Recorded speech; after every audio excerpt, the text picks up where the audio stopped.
I've done my own research on Cole Beasley, and what that research has told me is he has 2 games of 13 plus targets and 8 targets in his other 3 games combined.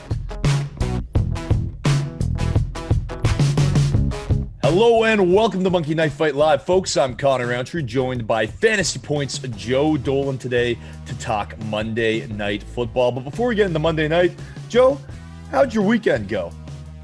All right. I played running back so well in DFS. I played tight end so well in DFS. I went with a double tight end flex with Mark Andrews and Ricky Seals-Jones in my main lineup. Great play. Khalil Herbert and Joe Mixon, great combo. Problem was my wide receivers killed me. It's one of those weeks, and this is one of the things like Monkey Knife Fight is great for. You don't have to play against other people. You can play as many guys as you want, but in a week where I had Adam Thielen on my short list and Cooper Kupp on my short list, and I go with Keenan Allen, I go with Devontae Adams, and I go with T. Higgins. That was my main lineup. So it all up in smoke. But that's the way it goes. But we got another game tonight to kind of recapture some of the magic. So let's see if we can do that. Well, I mean, you mentioned wide receivers, and if we want to talk about wide receivers, the Titans and Bills is a pretty darn good place to start. Julio Jones, A.J. Brown, and then obviously the Stefon Diggs presence. And actually everybody is stepping up catching the ball right now. But I think it all starts with Josh Allen. He's led the Bills to win 4 straight games by 18-plus points, tied for the second longest streak in the Super Bowl era. Allen is 12 touchdowns, just 2 picks this season, and has 3 consecutive games with 100-plus passer rating. Wow. Yeah, he's playing some good football right now. He gets a pretty good matchup here on the road with Tennessee. I'm going to take more on Allen. I kind of just pumped his tires for the last 30 seconds, but all for good purpose. The man has been producing on the field. He's been mixing it up, and that's one thing that I really want to note. It isn't just Stefon Diggs this season. We're seeing Dawson Knox. We're seeing Cole Beasley. We're seeing everybody get in on the play, whether it's tight ends in the slot, running backs out of the backfield. And not only that, his legs. He's been running the ball so efficiently. Josh Allen is just a tough guy to stop. I'm going to take more on his line on Monkey Knife Fight. Joe, over to you. Cover one, a lot of cover one. Tennessee plays a ton of it. This is just a glorious matchup for Josh Allen. And, the Tennessee, their defense did allow James Robinson to go ham last week. But ultimately, I don't think Buffalo, despite the offense having more balance, as you mentioned, not just in terms of run-pass balance, which it does, but more balance in terms of not every target is going to Stefon Diggs or Cole Beasley. As a matter of fact, Beasley has just 4 targets in the last 2 games combined. It's an offense that has balance in terms of personnel. Now it has balance in terms of run and pass, but I still think ultimately deep down Buffalo's a pass first team. And I think this is a pass first matchup. I'm taking more for Josh Allen in this particular game.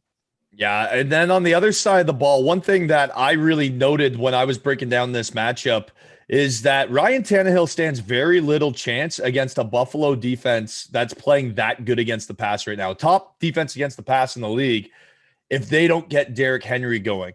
That's always one good thing when you have Derrick Henry, right? If he can get going, if he'll open up those passing lanes, and we've seen Tannehill be extremely efficient with the ball, but in a matchup where you need to have Derrick Henry going. No ifs, ands, or buts. He needs to reign supreme and be that King Henry player. Put up those 40-plus fantasy points that we've seen him do. That leads me to take less for Ryan Tannehill. I don't think he can get to 236 yards. I think it's a close line. I think it's tough. I think 225 is right in that wheelhouse for Tannehill, 200 to 225. But I think Derrick Henry is the focal point of this offense coming in on Monday Night Football. Well, here's the problem. First and foremost, Ryan Tannehill's reached this number in only 2 of 5 games so far this year. But he is ostensibly going to have Julio Jones and A.J. Brown in this game. A.J. Brown was going in and out this week saying, I might have to be on a snap count and all that, which is worrisome. But it looks like Tannehill's going to have those guys in this game. Tannehill has had a different leading receiver every week this season. None of them are A.J. Brown. I wonder if this is a feed A.J. Brown week. It is a tough matchup against the Bills. Tennessee's going to come out and they're going to try to establish Derrick Henry in this game. Tennessee always does. Tennessee has its most success when Derrick Henry is the grinding force. I just don't know how much Tennessee's defense is going to allow Tennessee to just hand the ball off to Derrick Henry 30 times in this game. I think Ryan Tannehill goes more out of necessity in this game. See, and my problem is when I was looking at that and I was thinking, okay, Tannehill may have to play that catch-up game. I just don't think he's going to have time to make those deep passes. The Titans O-line has given up the most sacks in the NFL, and you have a Buffalo team entering week 6 that has tied for the 5th most sacks. So that time, every time he's going to drop back to try to stretch those balls to those receivers, I think it's going to be taken away. I think it's going to be a lot more short passes. And again, it's going to come down to setting up the run. So I'm going to go against you on that one, Joe, and I'm going to go less on Ryan Tannehill for the Monday nighter. But I totally see what you're saying, because that Bills team, as we said, outscoring teams by 18 plus points in their last 4 games. You got to be able to play catch up with them. Man, oh man. What is your takeaway from that Bills offense just entering this game before we move on in the DFS? Yeah, I think, again, I think it's awesome. I think they got off to that start against Pittsburgh, which at this point just looks like a weird result from week 1. But I think they wanted to mix it up more, not be so reliant on 1 or 2 players. And I think it's starting to really click, especially Emmanuel Sanders. I think he's the guy who really is starting to help open up this offense for the Buffalo Bills. Yeah, well, I actually picked him up in fantasy, and man, oh man, is he playing like a wide receiver 1 right now. But I guess when you have Josh Allen throwing the ball, you can have 2 legit wide receiver 1s for fantasy purposes. That is, obviously, Stefon Diggs is the number 1 guy in Buffalo, no questions asked. And now let's talk about him from a DFS standpoint here on Monkey Knife Fight. His line at 89.5 receiving yards going into Monday Night Football. Man, oh man, 6.5 receptions. The number seems high, but he produces. Stefon Diggs produces. My one thing could be Josh Allen spreading the ball out a lot. Maybe Stefon Diggs doesn't get the 7 receptions to produce the 90 yards, but I do think he does get the 90 yards on Monkey Knife Fight, because it really comes down to the fact for me that Tennessee is allowing the 5th most yards per pass attempt in the NFL. Stefon Diggs is so good at breaking he's such a good route runner. Underneath passes, breaking tackles, getting big gains, or just breaking guys' ankles and getting them on the post route. You said it was a cover 1, primarily cover 1 defense. So flip that to a corner route possibly, and then they're in business. I like more on the Stefon Diggs line. Is there a contest where I can bet how much more? Because I like actually, Yes, there is a contest called the Reception Collection, or I forget what the yards one is, but you can take 3 receivers, go long. There's the go long. You take 3 receivers to combine for over that line.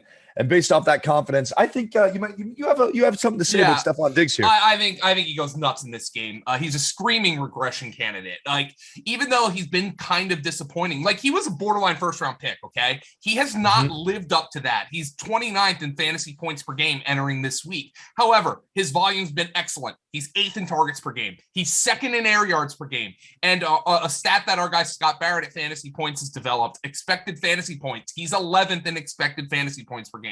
He is a screaming regression candidate. The Titans secondary stinks. The matchup is glorious. I think Stefon Diggs goes wild in this game. Wild. This is the one I was most excited to talk about. And I understand saying Stefon Diggs goes nuts in this game is not exactly a hot take. But again, 29th in fantasy points per game this year. This is your last chance, man, to get a number this low. I think he goes way up and more than this. Well, one good thing about living in Toronto is that lots of my fantasy leagues are populated by Bills fans. So I did see Stefon Diggs go in the first round of one of my fantasy drafts, and then the guy's next pick was Josh Allen. So he's actually looking pretty all right there. But I think you could call that reaching. Anyway, but Stefon Diggs tonight, I'm totally with you. What do you think of the reception line? Because I think he can get to that. As I said, I think the yards one is certainly attainable. But I think 7-8 receptions is really where I see Stefon Diggs coming in tonight at the 7-8 reception mark, which is more than the 6.5 on Monkey Knife Fight. 9 for 135 and a touchdown. There's my prediction. Wow. Okay, let's clip that because when this guy's right, look at the smile on his face. Look at the confidence. All right. You got just exuding confidence right now. I love it. Yeah. Wearing the Flyers jersey on air. Love it. That's just delusion. That's not confidence. No. Hope's a dangerous drug. The Stefon Diggs one, I just think he goes nuts in this one. You know, I have been an incredible reverse jinxer this year, but this one I'm actually confident in. Like I tweeted about CeeDee Lamb being a fantasy bust, which he was up until I reverse jinxed him, which I'm glad for because I have him in my my long-term keeper league. But he was like 27th in fantasy points per game heading into this week, and then he went nutso. In the second half of that Dallas New England game, but I think Stefon Diggs goes nutso in this one. You're like the opposite of the Drake curse, but instead of like live sports, it's fantasy sports. Yes. Yeah. Joe Dolan, Drizzy. That's how we roll. Derrick Henry's line, 103.5 yards. Well, I told you my game script. I think without Derrick Henry, there is no hope for this Titans team. I think he goes for more of that just because, as you said, on the passing side, necessity. If Derrick Henry doesn't get to 104 yards, the Titans are dead in the water. I think they're dead in the water. So I'm going with less. I think I'm going with less.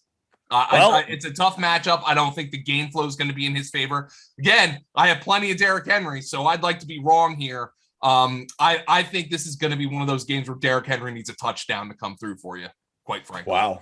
From the fantasy side, that is. All right. I like the take.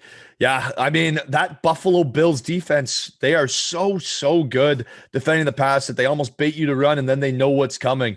And they're not too shabby against the run either. A.J. Brown, 64.5 yards. I'm going to have to go with less on that one. That Buffalo defense, we just talked about it, top passing defense in the NFL. There's so many options. Julio Jones back in the lineup. I have to take less on A.J. Brown. I could see him getting right around 50 to 60 yards, but eclipsing the 60-yard mark where it's going to be tough to get receptions, where those Bills DBs are so confident after taking on Patrick Mahomes, right? And jumping in front of passes, batting balls down. If you can do that with Patrick Mahomes, you sure as heck know in the back of your head you can do it against Ryan Tannehill. So I got A.J. Brown being shut down. Yeah. I'd like to say more because, again, I think the game flow, like I said, I think Tannehill's more out of necessity this week, but I wonder how much of that more is going to come for secondary receivers. Tre'Davious White doesn't typically shadow, but he could this week with A.J. Brown. I don't know how they're going to feel with Julio out there. I just don't like the matchup for Brown. I'm going to say less. I'm going to say less on A.J. Brown. I think the production comes from elsewhere. Maybe it's Julio. Maybe it's one of these other secondary receivers, Chester Rogers. By the way, A.J. Brown's coming into this game questionable with an illness. So there's that as well. I actually had to pick up Chester Rogers in a league where I have A.J. Brown in my lineup right now. So I'm not confident at all in A.J. Brown going up and over this number.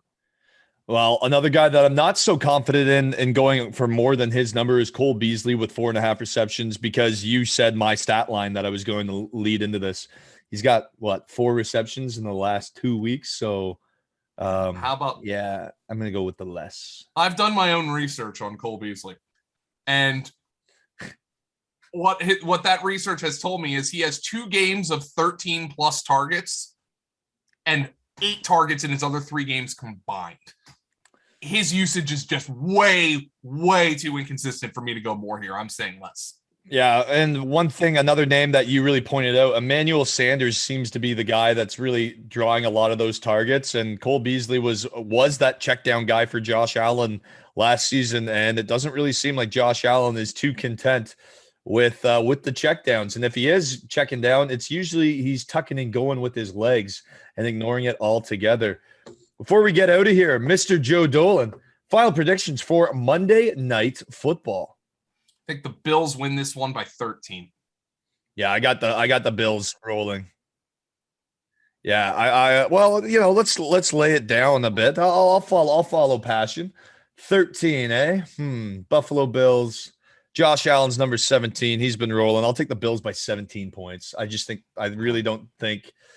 think that if the Titans do get moving downfield, the Bills have shown me they got a bend but not break defense. Just everything for me right now, when I look at the comparisons, the wide receivers, okay, that's pretty square. Running backs, you got to give that to King Henry. Quarterbacks, the skill positions are so tight. And then it's just the attack, the X factors that Buffalo brings to the field, and their defense is just too good this season. Defense is ridiculous. And I think that's the key. You know, their run defense was not good last year. It's been really good this year. I like this team from top to bottom. I think it's the best team in football. Wow. I do. I mean, you know, the loss to Pittsburgh was weird, but they took it to the Chiefs. They're just so dangerous. Zach Moss has given them an element out of the backfield that they lacked. Just a consistent attack. And they're never going to be foundationally a run team. But he's given them something that they lacked last year. I just like this team from top to bottom, this Buffalo team. And Tennessee's defense, by the way, is the worst unit in this entire game. And that's going to be a problem. Yeah, and I'm totally with you. And oh, shoot, I had 1 point to add on that joke. Gosh darn it. And then I checked Jason's notes. Shoot. Anyway, good stuff. Yeah, I had something to say there. I love it. Hey, typical brain fart on a Monday morning. Hey, that's what we do here on, it's a Monday afternoon now here in the Eastern time zone. But yeah, that's how we go. Well, Joe, thank you so much for joining us on this week's edition of Monkey Knife Fight Live for the Monday Nighter. That's Fantasy Points, Joe Dolan, folks. I'm Connor Rowntree, and remember to hit it hard.